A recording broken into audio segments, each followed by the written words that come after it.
the best lessons in life come with some road rash. And in the music business, there's a lot of it to go around. I remember years ago when I first got into the music business, I wanted to be like my heroes, right? I wanted to be like John Bonham, Ronnie Tutt, DJ Fontana, Peter Criss from Kiss. I loved Kiss when I was a kid. Gene Krupa, Louis Bellson, Buddy Rich, all those guys, I looked up to them. I remember one time hearing a story how Gene Krupa was talking to this young drummer, and the drummer says, I want to make it in the music business so bad. I want to be a professional drummer. And Gene, as the story goes, grabbed him by the jacket lapels. And he said, kid, if you don't mean that and you're not serious about it, get out now, because this business will eat you alive. And man, he was right, man. So that's kind of what this video is about today. If this is what you want to do and you find yourself in the music business, then you really have to give it your all and be ready for the stuff that comes along with it. If you find yourself have been in the music business for a while and you find yourself in a big pile of wreckage, you definitely can rebuild from it, and you definitely can turn things around. It's going to be painful. It's going to take a lot of time. It's going to take a lot of work, but it is doable. Here's what I'm talking about. I think that if you look at the music business as a whole, it is filled with people and bands that, you know, that are our favorite bands in the world, right? Pick your favorite band, and then you hear the behind the scenes story of how they were great friends when the band first started, and by the time the band broke up, or by the time they got to their third or fourth album, they all hated each other. They couldn't stand to be in the same room with each other, right? People change, careers change, things grow. But you have to make sure, I think, at the very beginning of the day that you align yourself with people that have the same thoughts and the same ideas as you do. I remember when I first got into the music business, I was under this assumption that everybody around me wanted the same thing. They wanted the same career. They wanted to reach the same goals. They wanted to do the same things as I did. And I was wrong. I really was. A lot of times people are not shooting for the record deal when record deals were viable, or going out and touring and doing this full time as a professional player. Some of them wanted to be hobbyists, and some of them wanted to just play clubs on the weekend. And there's nothing wrong with that. If that's what you are and that's who you want to be and that's what you want to do, go for it. I still say be the best you that you can be the best player that you can be the best band member that you can be, right? So I think at the very beginning of getting into a band or getting into a group or working with other musicians, if it's starting to get a little bit serious, have that conversation, have the conversation of, hey, what is it that we're trying to reach here? What is our end game? What is our goal? What is it that we're trying to do? Have those conversations, because those conversations at the beginning of a musical relationship are better than when the band is breaking up or falling apart, or it's going into that wreckage that I was talking about earlier, right? Make sure that you all have the same goals. Check in every once in a while. Hey man, are we still on track? Are we still trying to do this? Or are we maybe turned into another direction? Nothing wrong with that. The band that I work in, I've been in the band for 26 years. 3 shows that we do. We have our original show. We have 5 or 6 hours of cover music, and we have a tribute show that we do. And the tribute show keeps us going across the United States every year and has worked so well for us. And I never thought in my wildest dreams that I would be in doing a tribute band or a tribute show, but here I am, and I'm just happy as a clam, and I think everybody else in the band is as well. Along the way, we've had those conversations, and we have had a few bumps and bruises and a few pieces of road rash, but we've made it through. Now, here's the other thing with that. Make sure that the people in the band that you're working with, if you're in a long-term band like mine, that they're the right people. I think that that's important that you know that right up front, right? Make sure that you're working with the right people. A few years ago, there was 2 people that come to mind that we were void of a player, right? There was a particular spot that was open in the band, and we were looking for a musician to fill that void. And the people that we got in to fill the void, the people that we hired to do the job, everybody puts on their best face. and puts our best foot forward during an audition process or during a process where you're meeting with them for the first time. And and then once you get out there and you start working, the true personality comes out.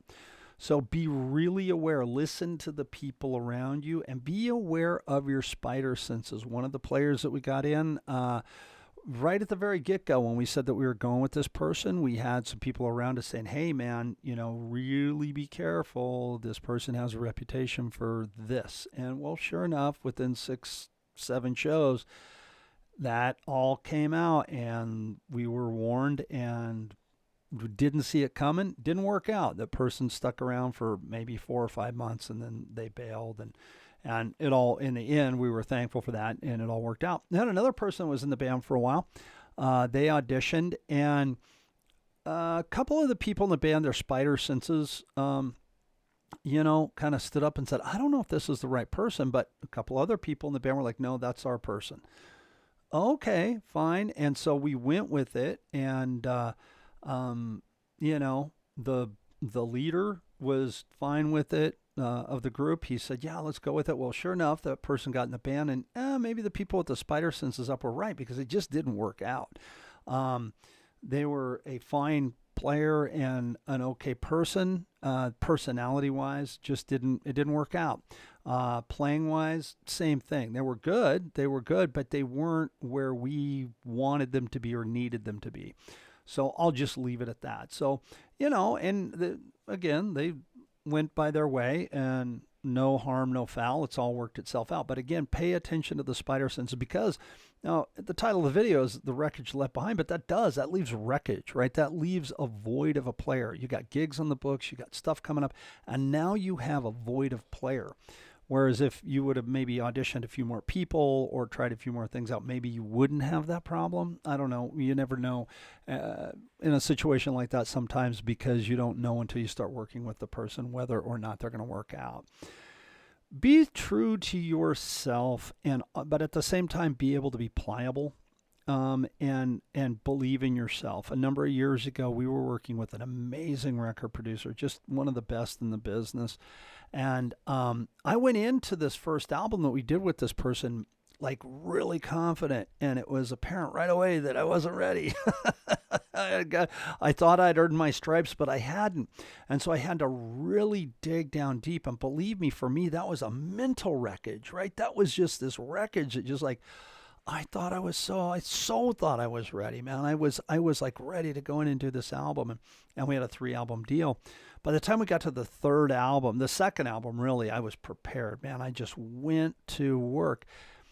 But that mental wreckage set in there, and it really messed with my head for a long time. And I since have learned ways around it and realized that it really kind of sharpened me up and made me a better person. It made me a better player, right? So if you find yourself in that place, if you find yourself in a place where, man, this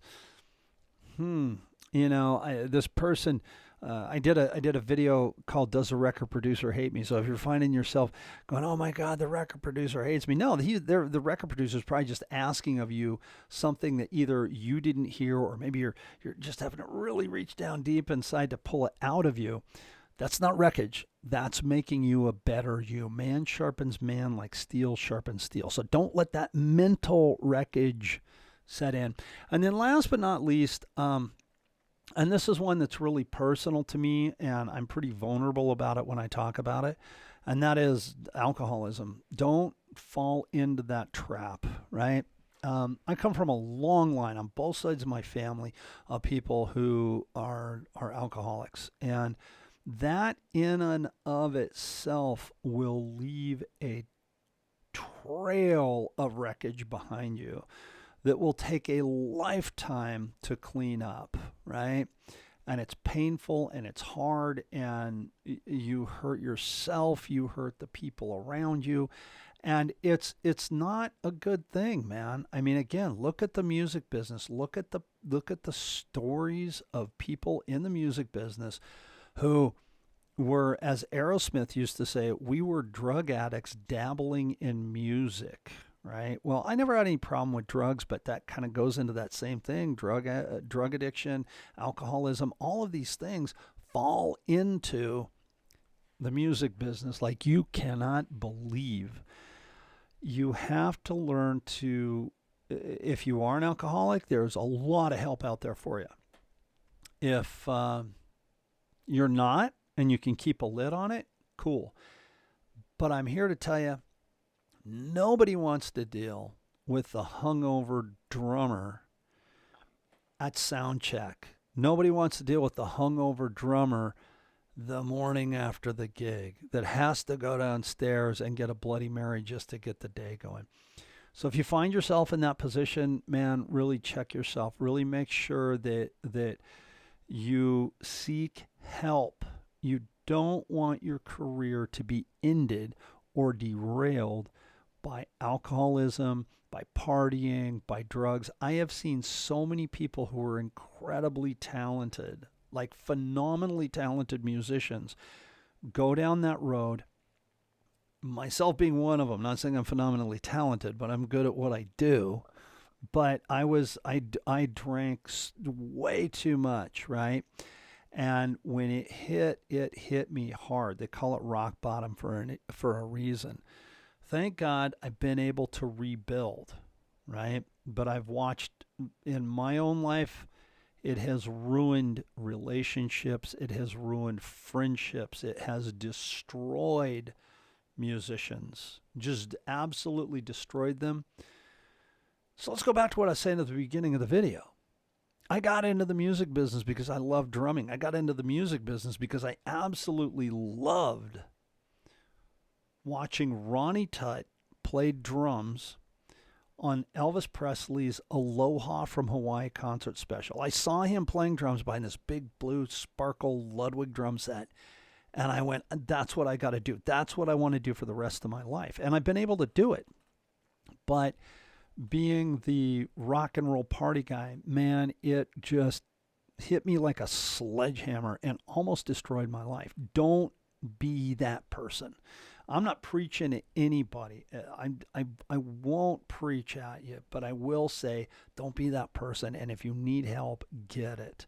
And if people around you are telling you need help, even if you're telling yourself you don't need help, you probably need help. So anyway, that's kind of my deal there on rebuilding from the wreckage and lessons learned from the wreckage, right? And it's all true, man. It's all true.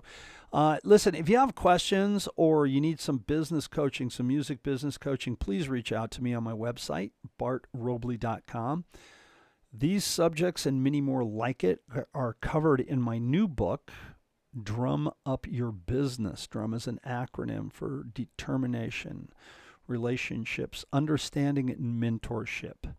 I would love for you to check that out. You can get it at my website, once again, bartrobley.com.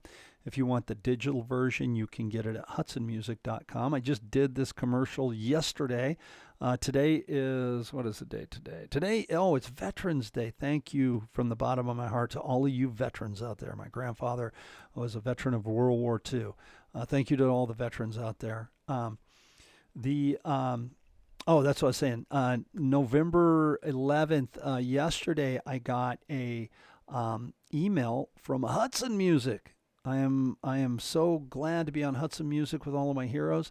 They have a thing called a mixer where you can go and mix 3 of any one of your digital books that you want. That's going on right now as of November 11th, 2025. I think it's running for 2 weeks, something like that. Don't quote me on that. But you can get any 3 books you want for $29.99. I said 95, 99, $29.99. I have 2 books on there, The Rhythmic Journey and Drum Up Your Business. Anyway, that's my video for today. I hope it helps you guys. If you need some music business coaching, reach out to me and let me know. If you need some drum business or drum lessons or drum business lessons, whatever it is, reach out to me on my website, bartrobley.com. I'll see you in the next video.